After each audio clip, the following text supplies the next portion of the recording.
Hello world, from whichever time zone you're catching me from, my name is MD90. Welcome to my YouTube channel. If you're not subscribed to the channel, make sure you hit that subscribe button, turn on the bell notification to all so that you do not miss the uploads that come up. And the easiest way for you to navigate the channel is to head to the playlist. You'll find videos curated for you based on your interest. So if you're interested in the Kutika podcast, you'll find a playlist for that. For news and trends, there's a playlist for that. Exclusive with MD90, a bunch of playlists that are created based on your interest. So the easiest way to navigate the channel is head straight to the playlist and you'll find what you're here for. Consider becoming a member of the channel.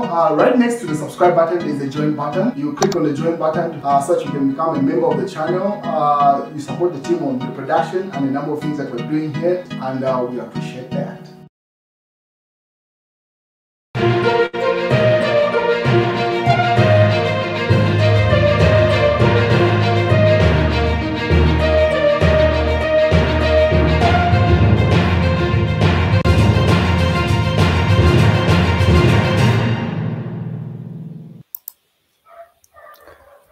So Mweetwa mocks People's Movement. It's an alliance of one party and individuals. Chief Government spokesperson Cornelius Mweetwa has mocked the formation of People's Movement led by Edgar Lungu, saying it's an alliance consisting of Patriotic Front and individuals. And Mweetwa says he has continued driving a second-hand government vehicle with a cracked screen because government's focus is saving the people. So more views regarding this political alliance that has been formed over the opposition. KBF also weighed in. Kelvin Fuwewaga says, opposition alliance wasn't well crafted, not KBF. Zambia must prosper leader Kelvin Fuwewaga says he did not join the political alliance because he does not want to give citizens false hope.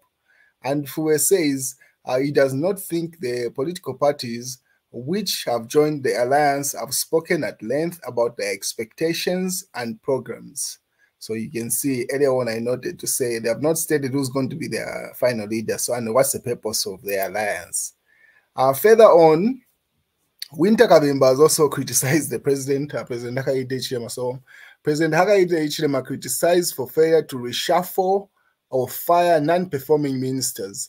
Opposition Economic Front Party leader Winter Kavimba has criticized President Hakainde Hichilema for what he perceives as failure to address poor ministerial performance through major reshuffles and dismissals over the past 3 years.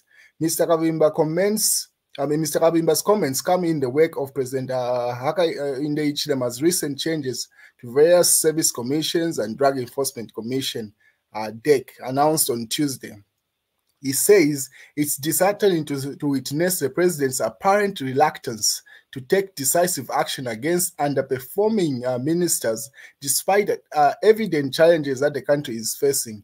In an interview with Phoenix FM, Mr. Kavimba emphasized the need for accountability and effective governance, suggesting that the country's woes could be partly attributed to poor performance of certain officials within government.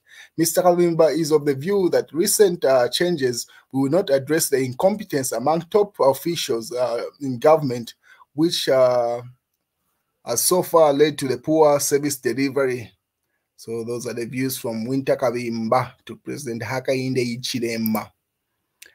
In other news, if you remember, the court had issued a bench warrant for Emmanuel Mwamba for leaving the country when he had court cases.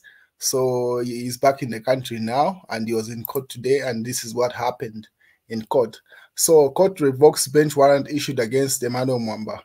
The Lusaka Magistrate Court has revoked the bench warrant that it issued on the 31st of January 2024 against Emmanuel Mwamba.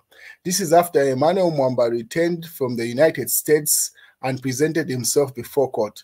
Ambassador Mwamba apologized to the court that his absence was advised by his lawyers that he could travel and the matter would be adjourned since the lawyers committed to the High Court with another matter. Mwamba stated that as soon as he learned of the bench warrant issued against him, he cut short his trip and flew back to Zambia on his own volition to clear the misunderstanding that had risen over his absence. He said he would seek permission of the court if he was to travel outside jurisdiction. Magistrate Trevor Kasanda ruled that he had given Mwamba the benefit of the doubt and discharged the warrant of arrest and he had issued against him. Mr. Mwamba's sureties, Mufulira MP Gordon Mwira and Msanzala MP Elias Daka apologized to the court that they did not inform the court over the absence of the accused. Magistrate Kasanda revoked the bench warrant he gave Mwamba the benefit of doubt following his explanation.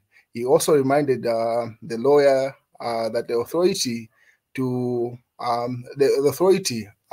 accused to be in court only waived by the court and not affecting any dates hearing must not be disturbed.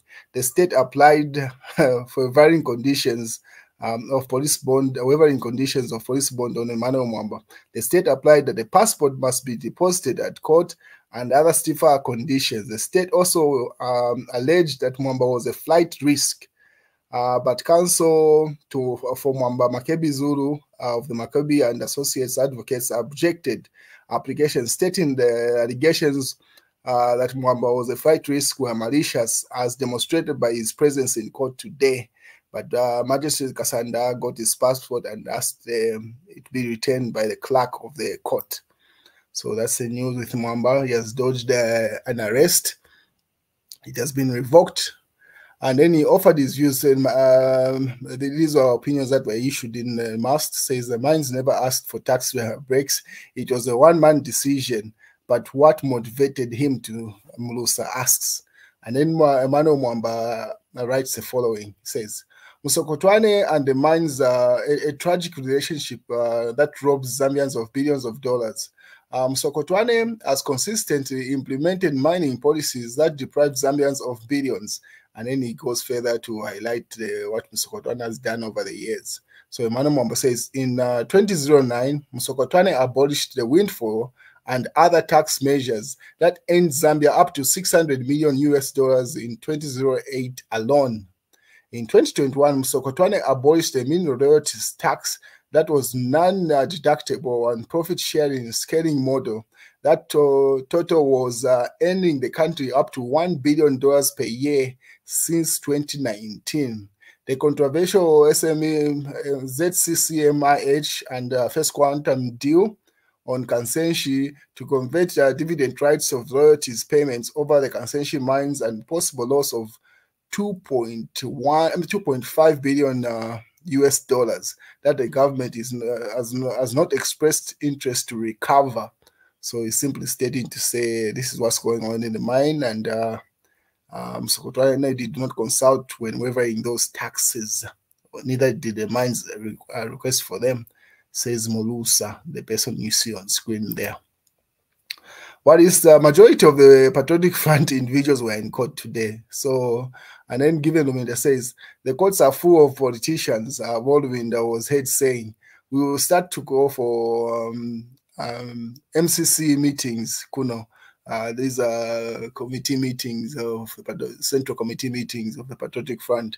So pretty much everyone had the court case today. So on screen, what you see is Chandakabwe, Mniazuru, Given Luwinda, and Malanji, Joe Malanji. Pretty much a number of people were in court today, and most of them were former PF individuals. That's where Given Luwinda was saying, I mean, we might as well start having the central committee meetings in court because it seems like that's where the majority of the people are from the party. What is Mausamba says, today a bill is being tabled in Malawi Parliament to cap presidential candidates' age limit to below 80. Former Arthur Wamtarika, who lost power recently, announced his comeback in a bid. He's 83 years old, and then he laughs it out. African politics stay in Norway. So that's what's happening in Malawi, and that's what he's just laughing at to say there are political moves being made in Malawi to bar Arthur Wamtarika from standing as president in the upcoming elections in Malawi. And then Chifetari responds to Mausamba say, this is what I tell you. Politics comes before the law. Politics makes the law. Then you are busy arguing about the law and fighting political battles in court. Forget it. It will not help you. fight political battles with the people, and before you go there, people will get the manifest. So he simply says, you are not taking your own advice here. Why are you fighting political battles in court if you know that that's the situation? So that's just a back and forth between Chief Tayari and Mao Sampa. He goes further. This is Mao Sampa. He says, a scramble for our copper. The future of Zambia looks bright. Thank you for our copper and grid under our feet God gave us. The American putting a rail line to pick up our copper, expect it shouldn't be for Lutu. It shouldn't be free, he says. They need our copper more than we need them. The electric car plants cannot produce a single car without our copper. Let's ask them to produce the batteries and the cars in Zambia using our copper and then take them back to the US using the same rail line they are building. We should ban exports of raw material. Let us be wiser this time around, Vane. And then he signs it off. Maus B. Sampa, Patriotic Front President. So if you remember, there's been news to say the highest deposit of copper was discovered a couple of days ago in Zambia. So that's the reference he's making there in that news to say this time around, instead of just exporting the raw materials, let them start producing the electric cars within Zambia and same with the batteries, then export the finished products to the US using that rail line that they are trying to establish between Angola and Tanzania and Zambia. So that's Mao Sampa's view. In other news, Zambian ambassador to the US, Chivamba Kanyama, put up this post a couple of minutes ago. This is him and his wife, by the way, Chivamba Kanyama. He says, I am happy to inform dear friends that I have successfully defended my research after 40 months of study with Texas American University after Viva Voc this morning. The panel of internal and external examiners unanimously decided to award me a PhD in management during this period of study. 2 papers approved for journal publication, and the conferment ceremony will be communicated as soon as possible. Soon. Many thanks to many of you who were aware of my study program and kept pushing me when I attempted to give up. Chivamba Kanyama. And then Emmanuel Mwamba responds, congratulations, my brother, proud of you. To which Chivamba Kanyama says, much appreciated, Ambassador Mwamba. What is the NDC was at court today? This is Saboyi Mboy and our team. So Moses Kapasa remains in detention. The youth that called for a mass demonstration to force Hakainde Hichilema to resign remains locked up. The National Democratic Congress President, Ms. Saboyi Mboy, was at Lusaka Central Police Station today. Ms. Mboy today visited Moses Kapasa Mpomwa, who is detained at Lusaka Central Police Station. Mr. Mpomwa was detained for calling for mass demonstration against President Hakainde Hichilema. Mr. Mpomwa applied to the police to hold a protest march demonstration demanding that President Hakainde Hichilema step down on moral grounds for numerous broken promises and necessary presidential movements and abuse of human rights in Zambia. Ms. Mboya expressed concern about the detention of Mr. Mpomwa for call of a mass demonstration against the president. Ms. Mboya also said the rumors that the police plan to charge Mr. Mpomwa with treason and sedition is a serious matter that raises questions about the freedom of expression and assembly in this country. And then they sign it off. So that individual is likely to be charged with those cases, she says. She's simply appealing for his release. In other news, if you remember, One who was shot, this happened in April 30th, 2022. His case, the state has closed the case in a matter in which Quito businessman, his widow Annie, is charged with murder. So the verdict is likely to come out, and then this case is still in court. I'll give you the details once the verdict is given. But yeah. It seems, anyway, let's just wait. Check the tattoo. This is just a back and forth between Mao Sampa and the Patriotic Front, the one that Edgar Lungu runs. So they put up posts that they had posted him on this tattoo with his newborn. So just simply saying, look at the presidential candidate showing off his tattoo on his shoulder in the black and white picture there. And then to which Sampa responds, these pics are targeted to non-violent youths voters, and such pics are it's of an exchange of body heat with my newborn in a modern trend of young fathers, not my expired youth, pretty much saying, no, this was just a body exchange of heat between him and his newborn. Yeah, just trolling each other online. Yeah, so that's a tattoo in question, and that's his newborn. Yeah. So that's the news, ladies and gentlemen. My YouTube channel. Make sure you click on the subscribe button, you click on the notifications to get the notifications of every video that I upload. I try to upload every week, sometimes every day of the week, but definitely each week you expect a video. So make sure you click on the subscribe, like this video, and there's much more on the playlist. So visit the channel and see you around.